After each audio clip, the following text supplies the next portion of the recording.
The Speaker of the U.S. House, Nancy Pelosi, has ended a controversial visit to Taiwan. China had strongly warned against the trip and has now begun military maneuvers around the island. Mrs. Pelosi was in Taiwan for less than a day, stressing Washington's support for the self-ruled territory. She is the first senior U.S. official to visit in more than 25 years.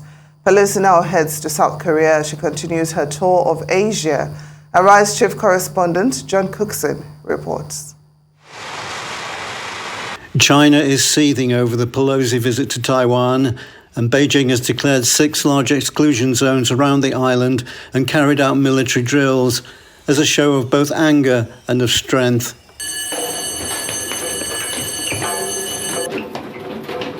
Beijing did the same in 1966 in a previous crisis, but then the exclusion zones were well outside Taiwan's 12-mile limit, but not this time. So there's concern America may move its navy into the region, potentially sparking a much greater military crisis. At a Beijing press conference today, Hua Chunying, a Chinese foreign ministry spokesperson, defended China's reaction. 中国军队在中国台湾岛附近海域开展军事训演。 She said military exercises near China's Taiwan are a necessary and just measure to resolutely protect national sovereignty and territorial integrity, she said. Pelosi has now left Taiwan for the next leg of a Far East tour, but before she departed, she was awarded one of Taiwan's highest honors, the Order of the Propitious Clouds by the country's president. And she had a defiant message for the Chinese leadership, which has vowed to retake Taiwan. I just hope that it's really clear that while China has stood in the way of Taiwan participating and going to certain meetings, that they understand that they will not stand in the way of people coming to Taiwan. It's a show of friendship, of support, but also a source of learning about how we can work together better in collaboration. 台湾的蔡英文之流抱着美国的粗腿不放。 Chinese Foreign Minister Wang Li was unimpressed. He said the US House Speaker had committed a malicious violation of China's sovereignty, and those who offend Beijing will be punished, he said. Pelosi is in the twilight of her career, and she may have burnished her political legacy by promoting freedom and democracy in Taiwan. But as her plane departed, she's also left relations between Washington and Beijing at an all-time low and massively increased tensions in the Far East. John Cookson, Arise News. Well, John Cookson joins us now for more on this. John, beautiful report there. Thank you so much for joining us on Newsday. What more can you tell us about China's military drills? Hi, ladies. Good to see you. Well, those military drills are underway, and without a map, I would try to describe what's happening. You have Taiwan, an island, and what they've done is produce 6 military no-go zones around the island. And, a casual viewer, knowing perhaps a little bit about the situation, might think, well, this is the start of an economic blockade, possibly by the Chinese against Taiwan, or even a precursor to a real invasion. Live fire will be used during these military drills, which will continue until Sunday.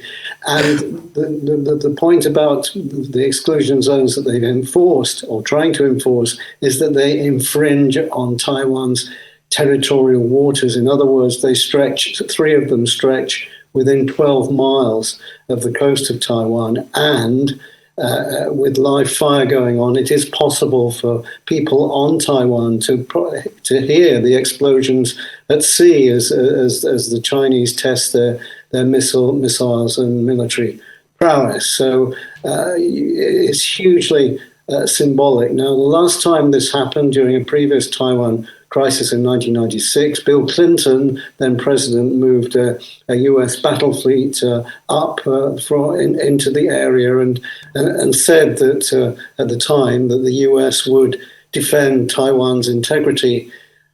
We'll have to wait to see what the fallout of all this is, but certainly Biden has the USS Ronald Reagan battle group off the Philippines at the moment, and they can easily be in the area. So from that, you can get from me what the potential crisis that's brewing here in the Far East, how it could develop.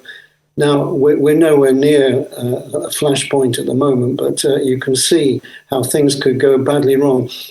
For example, on all of these drills, sometimes firing is not accurate. You can have accidental rockets landing possibly in Taiwan or on a ship of a third nation.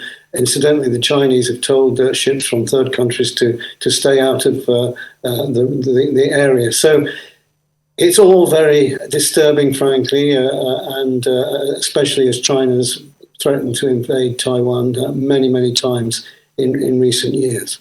And what has Pelosi's visit done for Taiwan's independence claims?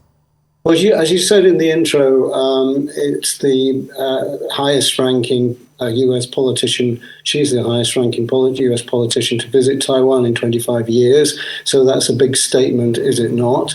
When she was there, she met with Taiwanese human rights activists. She also met with survivors from the Tiananmen Square massacre back in 1991. So in terms of boosting the morale of the Taiwanese, it was a major visit, and they gave her a major award. Taiwan not recognized very much throughout the world as an independent nation. In fact, there's only around 15 other countries that regard Taiwan as a nation in its own right. So it will give the Taiwanese some boost to its independence claims. But it's very much a regional thing, and as far as the impact throughout the world, I'd say it was quite minimal. Well, John, the White House didn't want Pelosi to visit Taiwan, so why did it go ahead? That's a very good question. I think the answer to that is that Nancy Pelosi is a powerful figure in her own right. She's 82 years old. As I said in my report, it's likely to be her last major foreign visit. The Democrats are likely to lose the House in the midterm elections in November, so she will in due course be stepping down from the world stage. So this is kind of her last hurrah, and why not go, she would say, to Taiwan to promote democracy and human rights. So you have that happening. The Biden administration said that they preferred that she didn't go, but I'm just wondering whether they're playing a bit of a double bluff here, that the Biden administration secretly is quite happy and quite pleased that Nancy Pelosi made this stand, as she is, of course, a Democrat herself, as indeed is the president. And I'm just wondering how honest the Biden White House is about saying that they were against the trip. But again, relations, as I said, between Washington and Beijing are at a low point at the moment, and it may well be that the Biden administration didn't want things to get even worse. We'll have to see what happens. Things are very much developing at the moment. The fallout we haven't seen yet, and no doubt we will do in the coming days and weeks. And talking about the fallout, so how likely is it that China will invade Taiwan? And has this visit made it even more likely?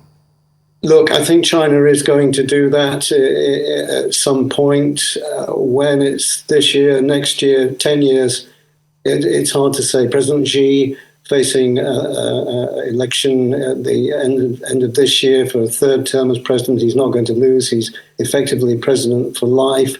And it may well be that he thinks that an invasion of Taiwan will help his political chances. But there's so much at stake here, and one has to put it in the context of the invasion of Ukraine by Russia. Everyone said that wouldn't happen, and it did. And what is China supporting Russia economically at the moment and politically as far as the Ukraine invasion is concerned? So could it be that China will risk potentially conflict by invading Taiwan? I can't see it happening soon, but the only one who really knows is President Xi, of course. Right. Well, we'll just see how it all plays out. Thank you so much for your analysis this afternoon, John Cookson.